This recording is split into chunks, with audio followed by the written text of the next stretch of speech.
Okay.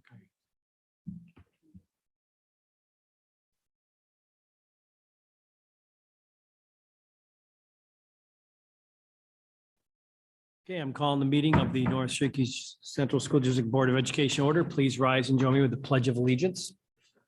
Pledge allegiance to the flag of the United States of America, to the republic for which it stands, one nation, under God, indivisible, with liberty and justice for all. Thank you. I'd like to begin with a moment of silence, please, for the following: Cameron Wilson, a graduate of the North Syracuse Central School District.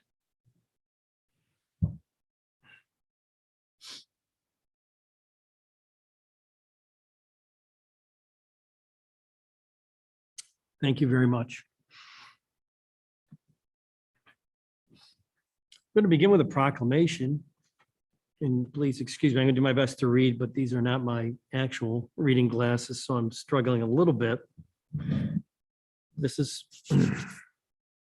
for School Physical Therapist Appreciation Day. Throughout our school buildings, school physical therapists have an impact on the district's students and families. They have accepted this exceptional responsibility with commitment, dedication, and love. School physical therapists of the North Syracuse Central School District are professionals of the highest caliber and have dedicated themselves to the ideals of their profession. Students, parents, administrators, and community members recognize, applaud, and appreciate their efforts to ensure students receive quality services. To honor the school's physical therapists of North Syracuse Central School District and their accomplishments, I, Paul Farfalia, President of the Board of Education of the North Syracuse Central School District, on behalf of the board, express our deepest gratitude and hereby declare October 12th, 2021 as School Physical Therapist Day to be celebrated with appropriate educational activities. If I get a motion, please, from a board member, motion from Xavier, second from Terry. Any discussion on that? All in favor? Opposed? It is carried. Thank you.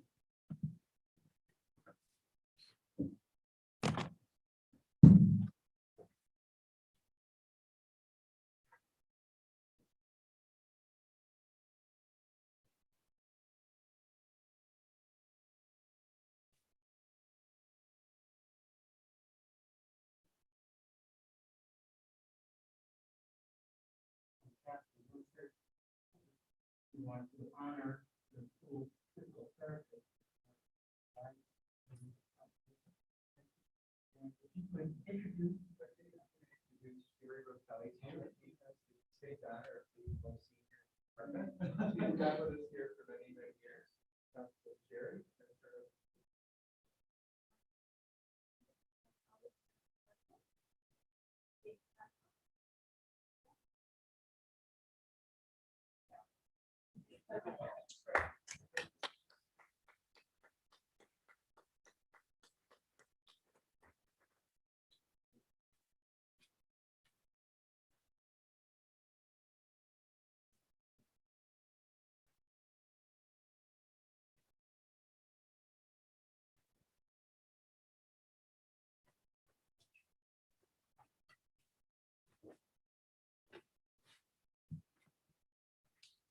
Okay, we now have a professional development presentation.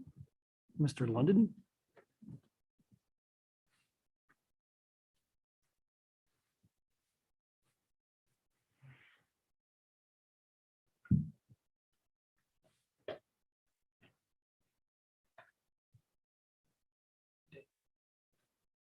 Share the screen now.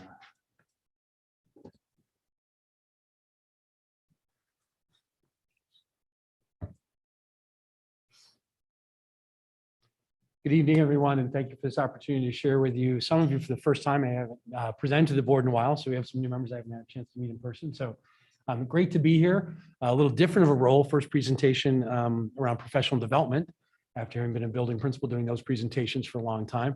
I'm really actually very excited. I want to first give you a little bit of explanation why you're seeing a different slideshow tonight than you did in the packet on Friday. Simply because we were wrapping up our final entry of all the summer PD pays by the end of payroll deadline on Friday. So I want to make sure you had the most recent numbers for tonight. So the numbers you received on Friday were really toward the late end of August when we shared those at District Steering Committee. We have a lot that is processed since then. So I think it's an even more powerful overview of everything that's happened with our professional learning this summer. So where I want to begin is I've kind of organized just a few slides to give you some sense of what we've done and how much we've done and where we've had our focus. I've broken into looking at in-district professional development as well as out-of-district opportunities that were offered and taken advantage of, and kind of broken that further into different areas of focus.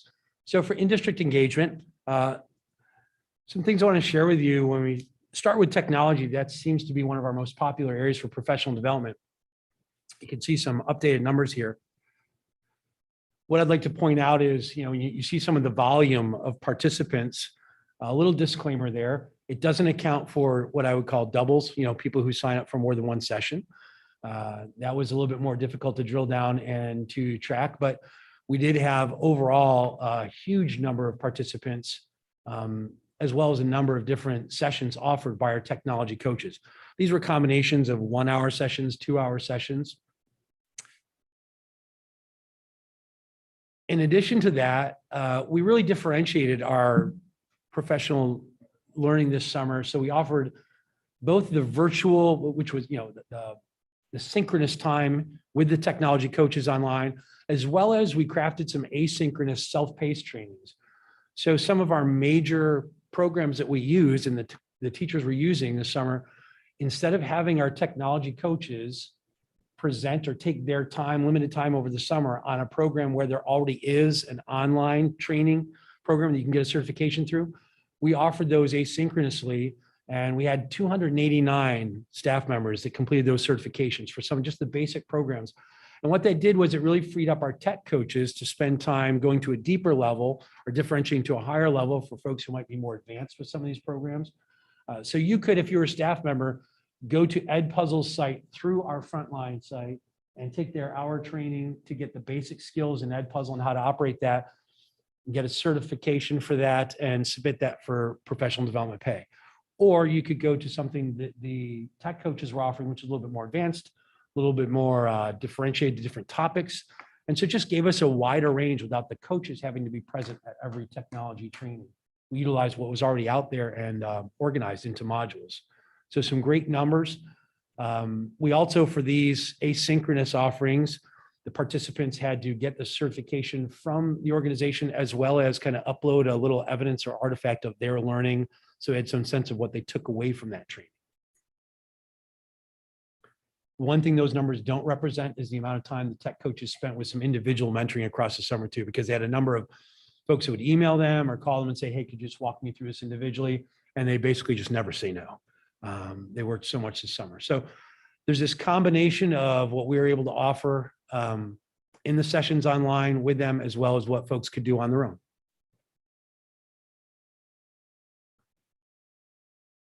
In addition to that, we really had a little over 50% of our in-district engagement was not technology focused, which was really an interesting number to me. It's hard to have some historical comparisons because last summer was our first summer where we didn't do any face-to-face. The online wasn't up and running as much. So there's not an exact comparison, but we had a huge number of participants that did things other than technology. You can see we had a number of folks that participated in our ELA and math training. Again, there's some multiple enrollees in those. This is one of the areas I want to really share with you and land on for a few minutes. We offered a great deal of learning around diversity, culturally responsive classroom environments. So for instance, we offered multiple ways to do this too. We had people come in from BOCES to do in-district training and in-district professional learning in small groups. We had our own folks in the district lead some book studies around these topics. And then we had some large group trainings as well. So really kind of a multi-pronged approach. Some of the diversity offerings included addressing multiple sessions on BIPOC, English language learners, introduction to the queer community, and creating welcoming and affirming environments. We had 202 participants in those 4 topics alone. In addition to that, we had the book studies, which included how to be an anti-racist, implicit bias training, cultivating your reset, mindfulness in the classroom, and permission to feel. And there was over 100 participants in those sessions total, just the book studies. And then we also had some work in special education around therapeutic crisis intervention and special education roundtable discussions to inform our teachers about some of the changes to the special education model. We had 50 participants in that. So in addition to our traditional focus on technology and getting folks equipped, there was a really big response to what we offered around diversity, culturally responsive classroom environments, and just a great deal of really steep learning curve on that. And people really embraced those sessions.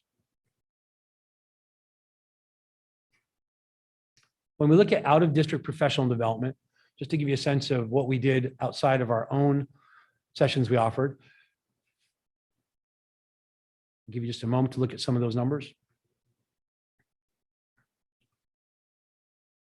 So again, we may have had some folks that attended multiple BOCES sessions, but we did have 41 of their sessions that our staff took advantage of attending.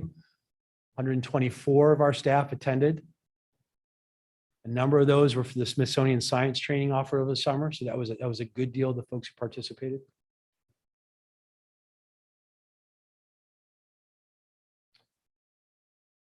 And this number really surprised me in a great way.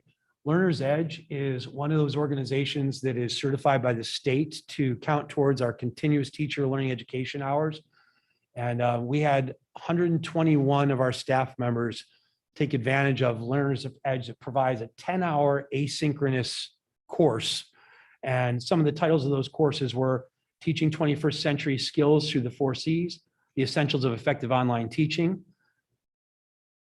Taming the Lion of Anxiety, and Trauma-Sensitive Teaching. So again, you can see a balance of topics that were focused around social emotional learning and mental health, as well as topics that were focused around equipping us to teach in this 21st century and integrate technology and look at instruction a little bit differently.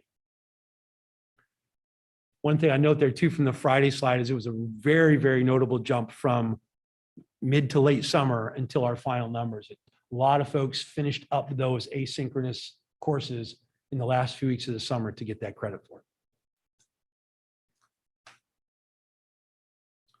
And finally, we also saw one of the things that's not, some of these kind of one-offs or a few people attending these sessions, but just want to make sure we know that we had a number of staff that would go to professional development related to their content area, like world language teachers going to some of their professional organizations trainings.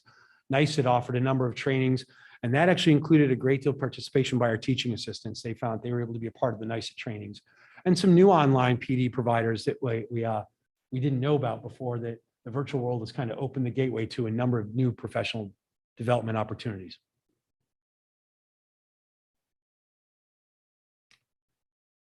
So some of the challenges we're facing, just to kind of give you a sense of what's come out of this virtual versus face-to-face professional development evolution, is the volume. And it's not just the volume of participants. We have one person, my secretary, who actually is the final approver for all the professional development processing for our staff. And that really involves a few different stages where when somebody completes professional development, she goes through that process and makes sure that she has all the attendance records for that. She then goes into checking manually or checking what their role is to make sure she has the right rate of pay, whether it's a teaching assistant or whether it's a teacher. And then she has to move to actually going through the ledger to see if the contractual allotment we have for summer PD pay, folks have enough left to get paid for those sessions before she can then organize it and print it out with certificates to submit to payroll. So the challenge that we found, the unintended byproduct from this new virtual world of PD, is that, contractually, it comes out to 20.4 hours of summer paid professional development. Historically, when we've done a lot of face-to-face professional development, that's been in either half-day or full-day increments. Now the virtual process is making it 1-hour sessions, 2-hour sessions, So if I have 20 hours that I can get paid for and they're all 2-hour sessions, that's 10 times she has to process those steps and go back to that ledger, make sure. Whereas if we'd had 3 7-hour days, it's 3 times. So the volume of processing has increased because of the shorter increments of time for so much professional development being out there. So we're looking at how we can try and adjust and accommodate that. As I said, she just finished up this past week, processing everything from the summer so that everybody is paid for that professional development. The second challenge is the understanding of what qualifies and what doesn't for those CTLE hours. So teachers are required to participate in 100 CTLE hours of approved professional learning across a 5-year period of time. New York State puts out that list of who's approved providers. The dilemma has now become that we're kind of navigating through now is professional development is no longer geographically constrained. So although New York State puts out a list of what it considers New York State approved professional development providers, the online model allows you to go to Montana, it allows you to go to wherever the virtual provider is located. And so we have to take a look at making sure everybody understands what's going to qualify for those 100 hours and what isn't. So that's another challenge that we're looking at. And just the breadth of who is providing professional development and what counts and what types of professional development. So we're kind of navigating those changes as the world of PD has shifted. Some of the other considerations I would want you to be aware of is what these numbers don't reflect is a great deal of curriculum work this summer, which professional learning happens during that work. It's not considered professional development, but we put a lot of that work in the summer this year so that we would keep teachers in front of kids when the school year came back instead of pulling them out of the classroom. So there's a lot of curriculum work that was a part of the summer.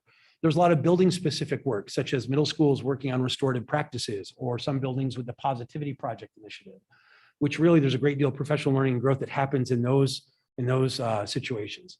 And finally, there's a number of required trainings like our Evaluator Academy and those situations where more learning takes place, more growth takes place that aren't necessarily professional development sessions in the traditional sense.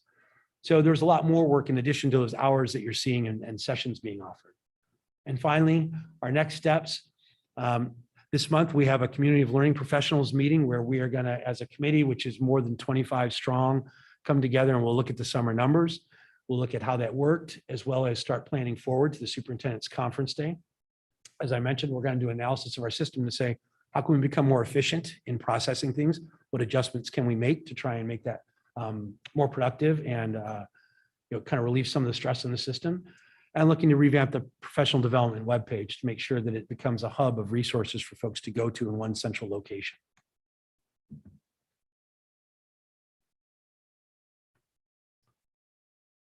So Mr. Crabtree, that was about as brief as I've probably ever been with that, huh?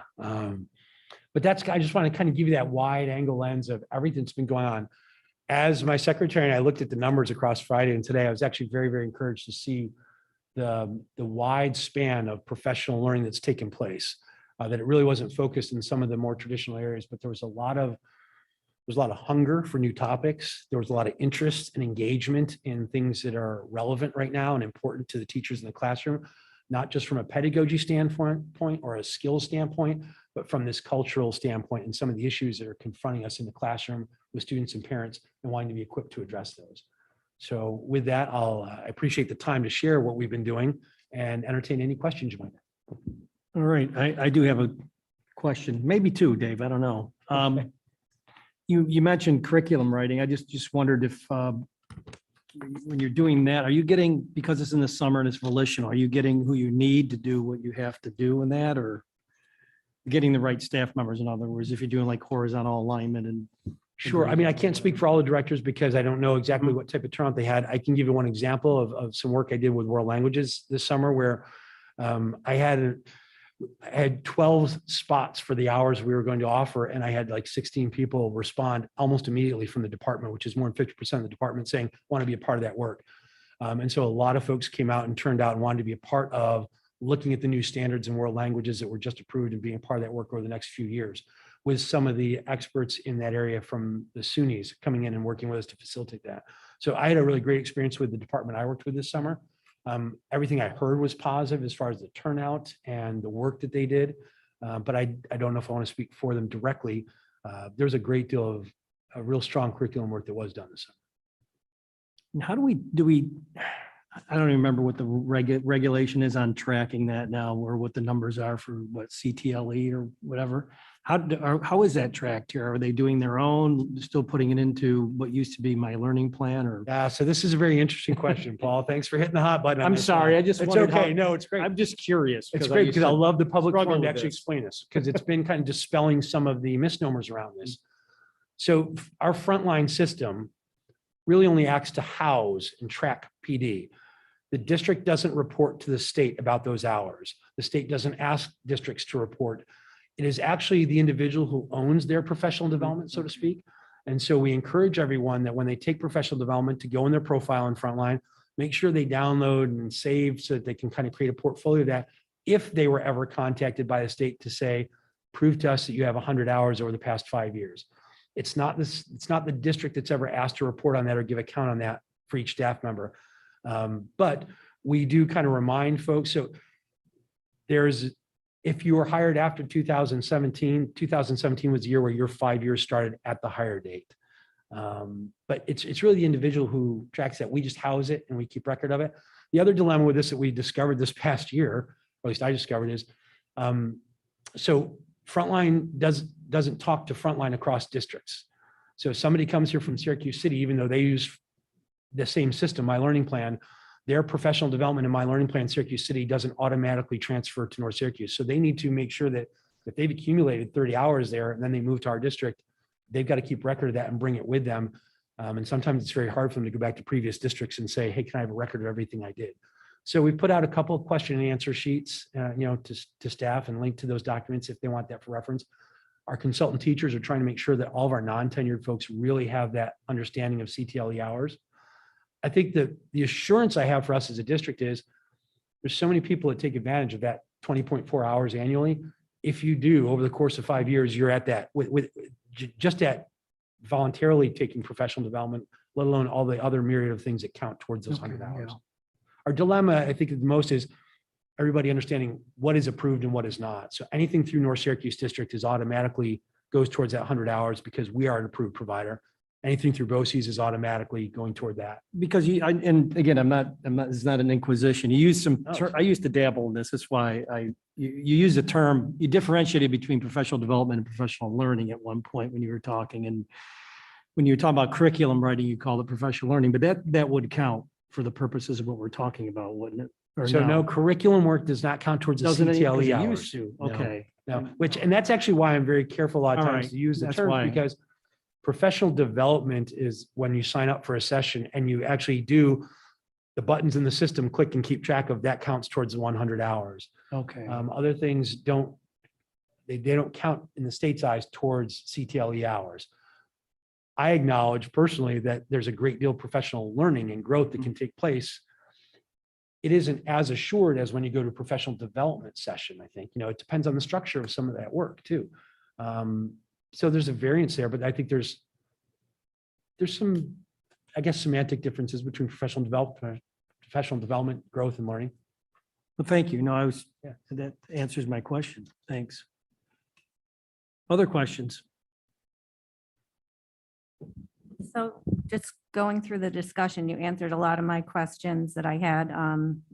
Are these, this professional development, is it required or is it just opportunities? But it sounds like they have to have so many hours over a certain period of time, but they have to self-track. If they're in jeopardy of not meeting the requirement, that's on them. The onus to track your 100 hours, yes, is on the individual. Okay. Having said that, though, everything that they participate, that's why we encourage everybody to make sure that when you participate in something, you sign up through Frontline, you make sure those sessions are, because then it's automatically, the Okay. record's there. You can go into your individual profile and just print out anything and everything you want. So we act as that database, that repository to house it all.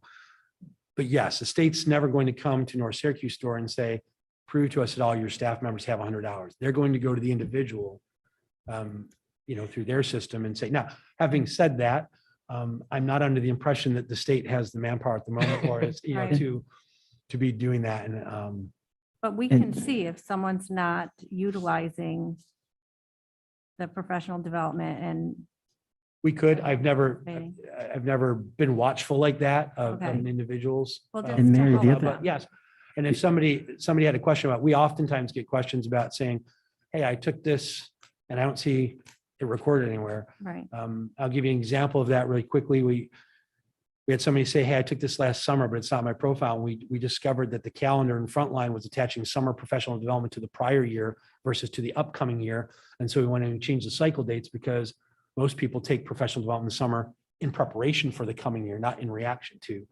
So they were confused about why they didn't see something they took over the summer in their profile. And Mary, the other thing is when someone signs up, we download a roster. And then there's that sign off. So if you're on the roster, if you attended, then your initials or your signature is there, kind of that fail safe. You could sign up but not attend. If you don't have that other backup, then it really doesn't count because we can't verify that you actually attended. Sure, which is exactly why some of those numbers changed from Friday, because the final numbers, we had a number of people drop or, not finish out on some of those asynchronous offerings.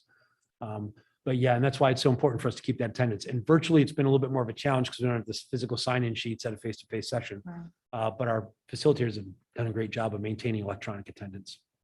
And there's enough opportunities for everyone to be able to sign Absolutely. up for something. Absolutely, because in addition to what you voluntarily want to take part in, if the district says, we need you to get trained in CKLA, or we need you to get trained in an ENL program, or we need you, those pieces also count as the CTLE hours. So there's an abundance of opportunity to acquire that 100 hours over the course of the 5 years. Thank you. Most people with what they just generally attend annually meet and exceed that requirement. Sorry, I'm not veering over towards here if there's any questions.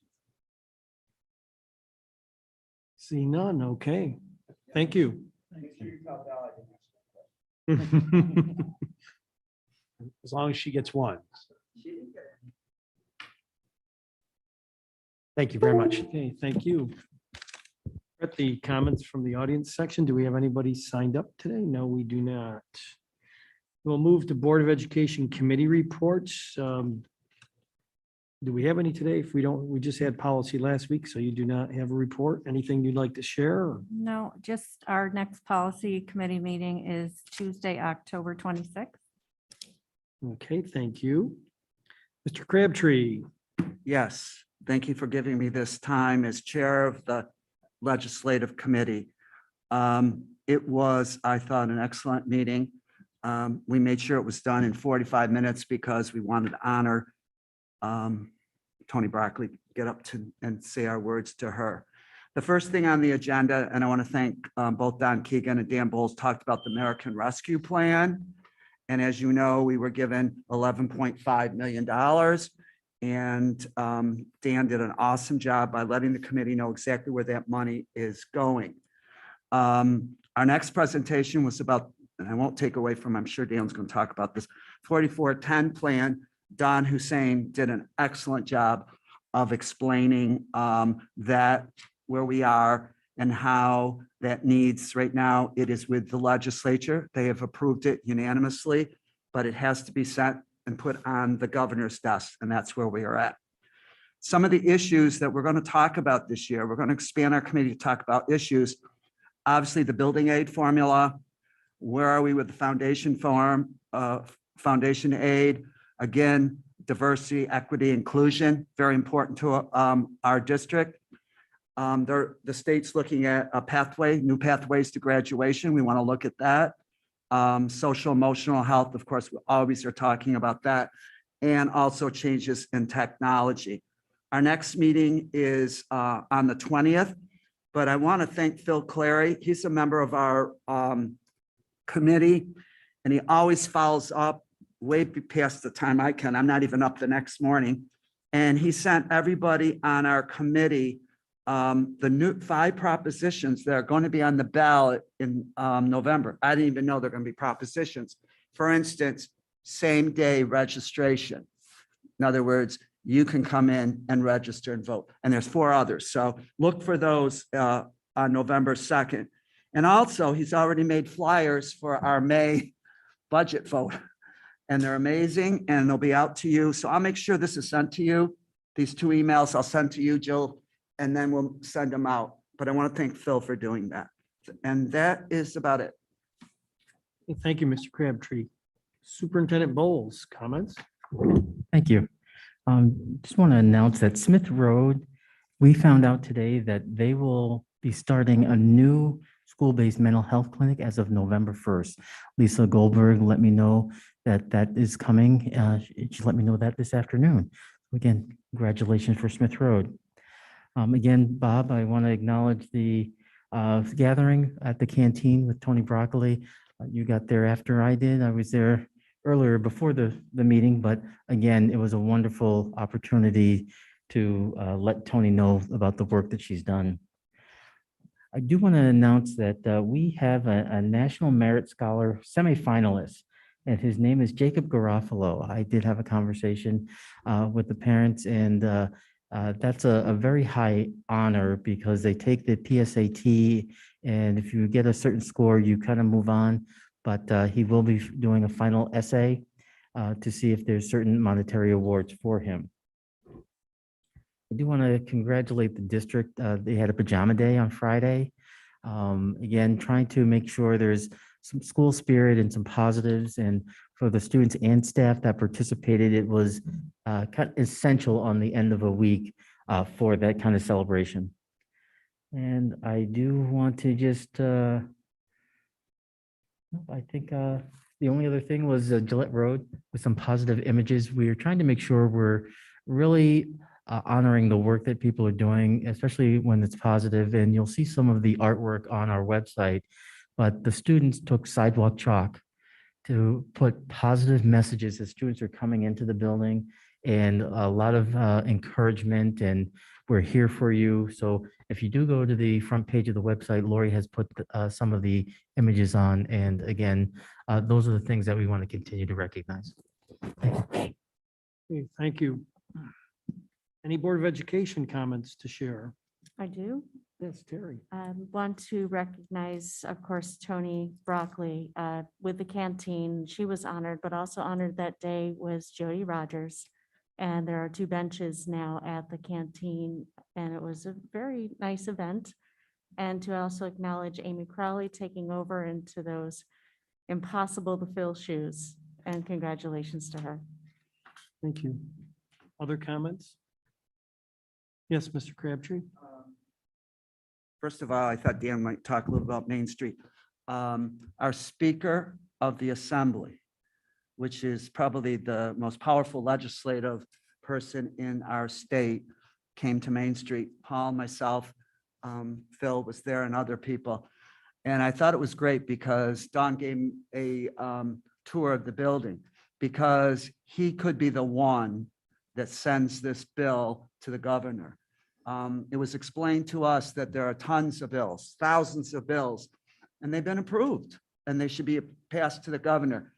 But the legislative leaders are the ones that pass it. So having him in town and showing him the importance of this school, and we need to thank Al Sturpey for that. I'm sure Al Sturpey invited him. So And it's Carl, he's Hasty or Heasty. I'm not good with names. And he had been So- here back in either 2015 or 2016, and he really loved the program at Main Street. At that time, he had his daughter with him, but he was very positive and encouraging about trying to make sure that this bill gets moved up on the ladder for the governor. So the next 3 things, some people in this room may not like some of the things I'm going to say, but my hair's been standing up. The first one, we were told in our Friday letter that Gillette Road will become in 2022 a school for voting. I am very upset about this. Mary Scanlon and Bob Crabtree, and we met in Annette Speech's office, and we had the Board of Elections here. That's back 7 years. And we said, we do not want our polls in our schools. And they took some out of Bear Road and they put them in the national or NSCA. And they also said something about taking the ones out of Cicero and moving them to the Cicero Methodist Church. They never did that. This just upset. I do not want Gillette Road to be used as a voting place. I don't know why Believers Chapel isn't okay. So I've asked Dan to set up a meeting. This is not this year. This is going to be for next year, but let's get on it now. And we need to move Cicero to Cicero Methodist Church. The one district is in Bear Road. There's one district. And I don't know how you're going to do it this year, but the one district in Bear Road has to stay there because they can't find the area for that. It has to be a public building in that area. But Cicero could definitely be moved to Cicero Methodist Church. And there's no reason to use Gillette. We got 1,300 kids in there, and letting people go in all day long, I don't feel safe about that, which what's happening in this country. So that's my first thing. My second thing is somebody called me up to say they're lined up at the town of Clay about their taxes. If you remember, I brought this up in August. When we voted, we do not vote on tax increase. This board did not vote on a tax increase. We voted on an entire budget. However, because of the town of Clay, when we got to vote on the tax increase in August, I noticed again that Clay went up quite up. It went up, and I live in Clay. And Salina went down for 2 years in a row. Cicero, where most of our taxpayers, I believe, are, went up a little bit, but Clay's gone up. My friend, it took him 2 weeks to get an appointment because these people are getting in to see Mr. Bick, the assessor. Well, he's kind of pointing it back to us. I am very upset about that. I will pass you the papers that we were given, or he was given, and I was given. And I know Mr. Dan Bowles is not too pleased with this, because we don't need to have this at this time. You know, about town of Clay and taxes going up, and it's the school district, and it's the people you vote on the school board. So I will send it to my colleagues, but I'm very upset with it. I think we need to meet with the assessor or with somebody in the town of Clay to get this straight, because they say, call the school district. It's their fault. That's what they say.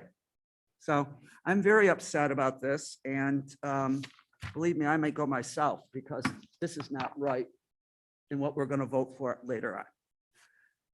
My third thing is COVID. I'll say this as professionally as I can.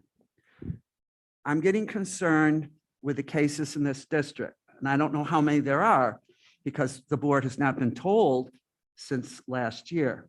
I think we need a report on the number of COVID cases that are, like you did last year, Allen Road, Bear Road, you know, where are the COVID cases and how many people are being quarantined? We have opened the cafeterias, and Terry knows we wanted to do that. But now I'm hearing that kids are being quarantined, not one or two, the whole table, because this kid has COVID. This should not be happening. And I know Chris got a call today, and I want to know what the numbers are. I want to know how many kids in our district are being quarantined. This girl, talk about emotional. She's 12 years old, and she was told that she had a quarantine. She said, Mommy, I wasn't close to that person. The mother called the school. She didn't get a very good answer. And I'm just concerned about this because if we have opened the cafeterias up, Dan, and this starts getting worse, I feel bad. The elementary kids cannot get a test. This young girl was just turned whatever age and she got her first test. And I just think this board needs to have the numbers and see where we're at this, because I've heard nothing until I get parents telling me that shouldn't be. Thank you.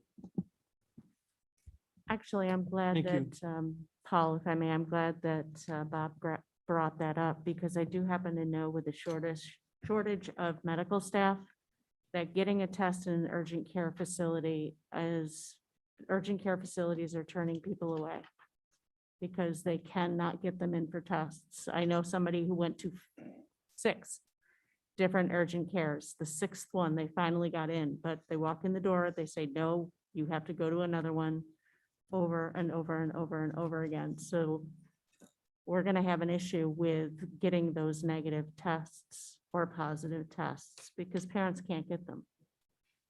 So I don't know if there are rapid tests that we can get, if there's something else that we can do that doesn't have to go through urgent care to get these results. we might want to look into that. I just wanted to mention that I think it's public information about the COVID, New York State COVID report card per school district, per school. And from my knowledge is that the only place where we seem to, or in a school district, and correct me if I'm wrong, but the only place where we seem to be running into problems is that lunchtime of trying to be 6 feet apart. I don't know if it's physically possible to do 6 feet apart and have full return to school. So it's, it's, you either go back to your half days and we could spread them 6 feet apart, or, I mean, it's really inconvenient for people and nobody And- likes to be told about quarantining. And what the It's- wording was, to the hard. extent possible. It And is. And we made it very clear to the legislators and such that the two biggest areas that school district would have issue with, as you said, was the cafeteria and our busing. So they say 3 feet to the extent possible. So we have 5 days in-person learning that was the primary that was issued by the governor and such. So we will definitely provide you with a report. We have numbers for you. We have to put things in a portal, and you will have it at the next board meeting. I do want to support the district in that when I called Dan about this, because about a lot of things, sorry, Dan, I ruined your weekend. But the CDC has rules, and I understand that. And I tried explaining that to the grandfather's very he understands. But to tell a 12-year-old, you can't play soccer for a week, and you were tested twice. Terry, she was tested twice at urgent care and negative, and she's had one shot, and she had COVID a long time ago. So I'm concerned about the way it was handled. Chris knows that, and I'm sure he'll get on it. Because we need to be, again, as Dan says, to help people.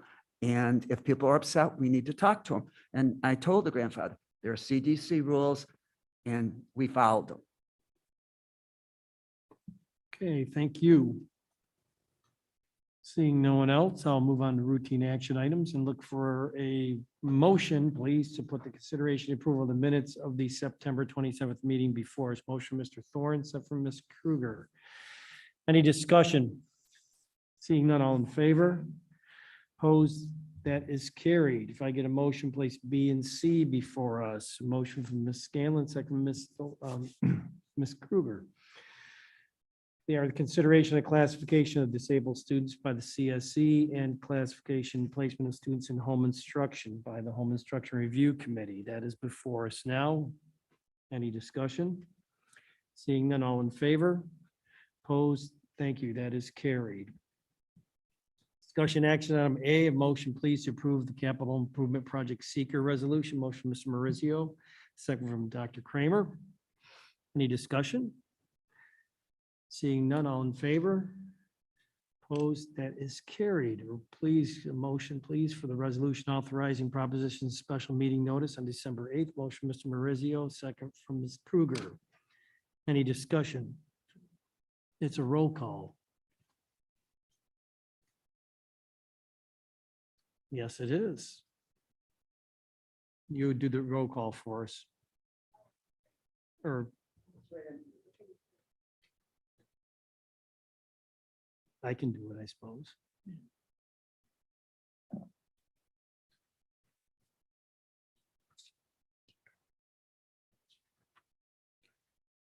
Read off the names. Yes, yes, Okay. please. Just, Yep. Paul Farfalia, aye. Michael Marizio, Yes. Robert Crabtree, Yes. Matt Herman, Yes. Beth Kramer, Yes. Terry Kruger, Yes.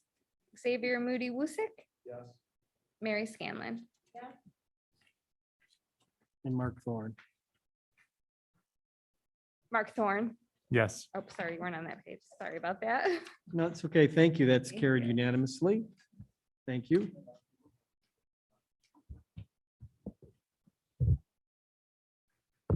That's okay. Thank you for your first roll call vote. And thanks, Mike, for catching it because I was going to miss it too. If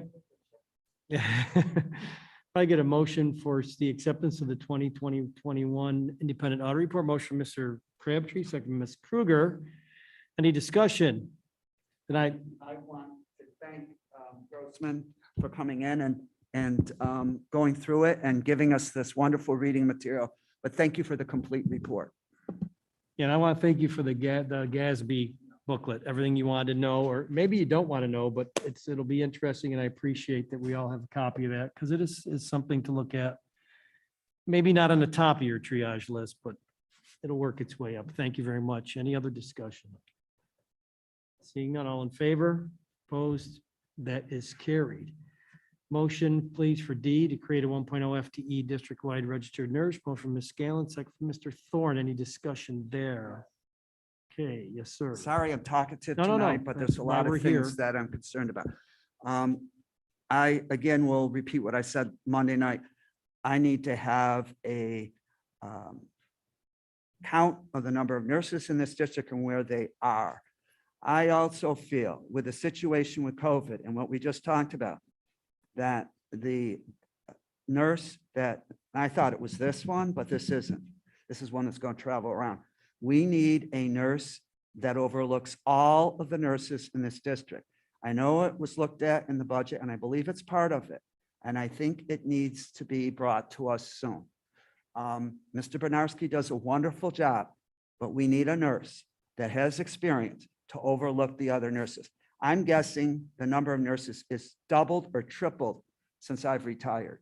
And I want to see the number, and I wish the administration, when you meet tomorrow, would talk about getting this job. Thank you. Other discussion? Seeing none, all in favor? Opposed? Thank you. That is carried. E, please, a motion for recommendation to create 15 total .25 FTE school monitors. Motion from Mr. Moody Woosick, second from Ms. Kruger. Any discussion there? That was referenced in the Friday letter. Seeing none, all in favor? Opposed? That is carried. And a motion, please, to approve the emergency mold remediation at Roxborough Middle School. Motion from Mr. Thorne, second from Ms. Scanlon. And I asked, and we can get a clarification on that report from Mr.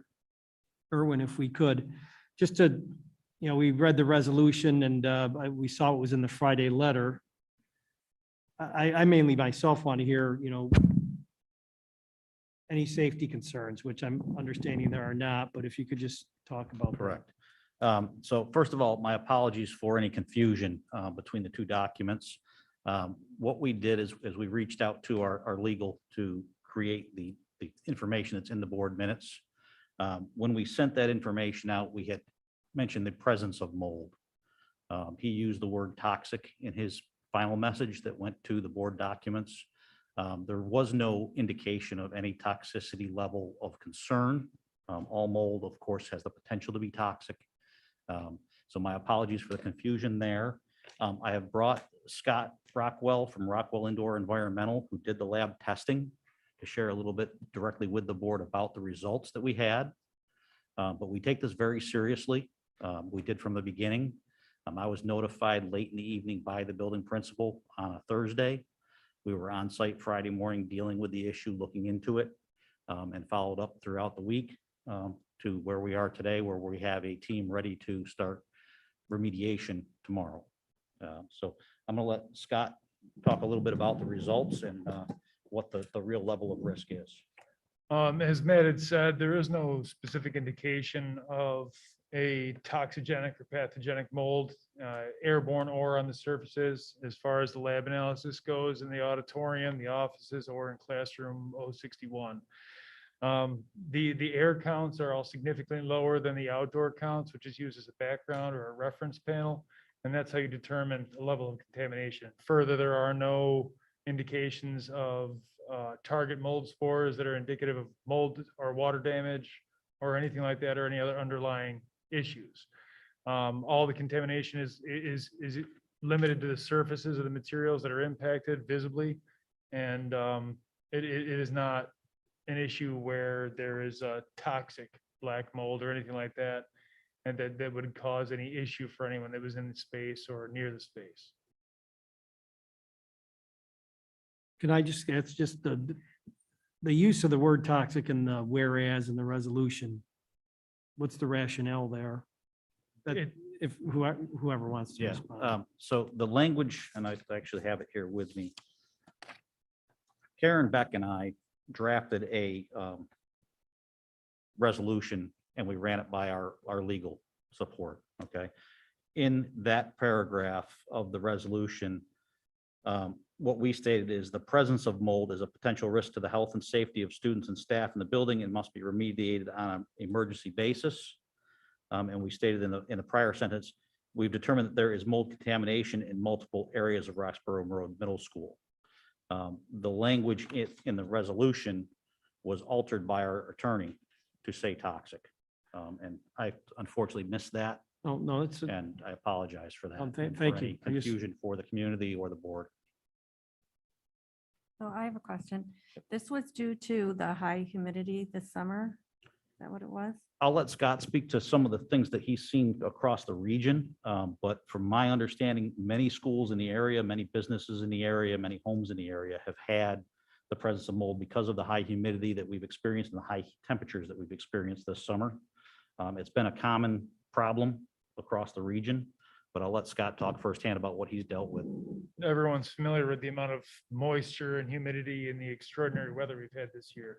Mold has been worse this year than in my experience, 13 years. And the mold in this specific instance is Aspergillus and penicillium, which means nothing to most of you probably offhand, but it grows in 24 to 48 hours. So a very isolated, very, circumstantial event of elevated humidity or moisture intrusion could allow the mold that we found in that school to propagate and grow, but does not necessarily indicate a larger problem. There are other genus of mold and there's other taxonomy information that we would look at to determine if there's a large issue, and none of that is present. It's an isolated incident. It could have very well been, as Matt had said, an isolated humidity issue, if whether EMS failed or something along those lines, who knows? But humidity levels or moisture levels in that space or in these spaces reach the threshold where mold could propagate for a very short period of time. And the lab analysis supports that that's all it was. So there's central air in this school, right? There is central air in the building. And the first thing that we did was have the guys verify that everything was functioning properly Okay. and that we didn't have mold on a coil or something like that where it was going to be spread through the building. That was the very first step. We took that next morning. But that would have prevented this from happening, like takes the humidity out of the school, doesn't it? To an extent, Okay. it takes the humidity out. It's not a foolproof, it's not a dehumidifier. To Right. dehumidify air, you have to both cool it and then reheat it back to comfort level. Well, in the extreme situations this summer, I mean, all equipment has limitations. Nothing is fail-safe, nothing is foolproof. And a very isolated incident could have allowed a situation like this. So it's not indicative even of a failure of the EMS or the system itself. It's just that, this year has been extraordinary in a lot of ways. And we didn't have any trouble at the elementary school, right next door, right? Not to our knowledge, nothing's been reported. All right. Thank you. I believe you've already said this, but for any parents that might be concerned, those who are sensitive or allergic to mold or those with asthma, they're saying that really isn't a concern above the normal everyday. Like you said, outside was more exposure than inside. So when they see something like that, toxic, of course, they go right to the kids with asthma and they worry about them and those who are sensitive to them, to those mold. So what you're saying is those parents shouldn't really be concerned about this one incident because the levels weren't high enough to be outside of the norm of exposure. I can't really speak to, I'm not a physician, so I can't really speak to that specifically. What I can say, people with immunosuppressed issues or severe allergies or a very specific allergy to a very specific family or genus of mold can certainly have a reaction. But the outdoor levels of every species that was found inside that building were higher than what were in the building.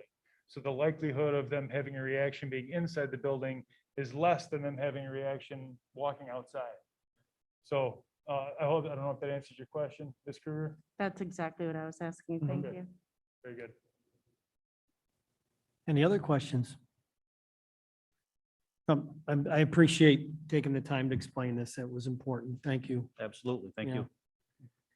So that motion is before us and it's authorizing us to expend not to exceed $35,000. This is an emergency resolution. We basically get a waiver around the bid process in doing this. So if there are no further questions, all in favor? Opposed? That is carried. Thank you very much. Motion, please, for declaration of non-marketable and marketable surplus. Motion from Ms. Kruger, second from Dr. Kramer. Any discussion on that? Seeing none, all in favor? Opposed? That is carried. Instructional personnel report A, a motion, please. Motion from Ms. Kruger, second from Xavier Moody Wuzick.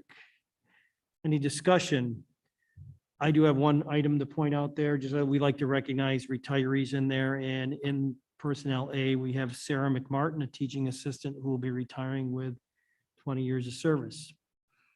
I want to thank her. Seeing no other discussion, all in favor? Opposed? That is carried. Personnel report B, motion from Ms. Scanlon, second from Xavier Moody Wuzick. Any discussion? Seeing none, all in favor? Opposed? That is carried. Administrative personnel report, motion from Mr. Thorne, second from Ms. Scanlon. Any discussion? Seeing none, all in favor? Opposed, and that is carried. And I'll make a motion to go into executive session for the purpose of reviewing the employment record of one individual with no action to follow. If I could get a second from Mr. Marizio. Any discussion? Seeing none, all in favor? Opposed, and that is carried. And a motion, please, for adjournment.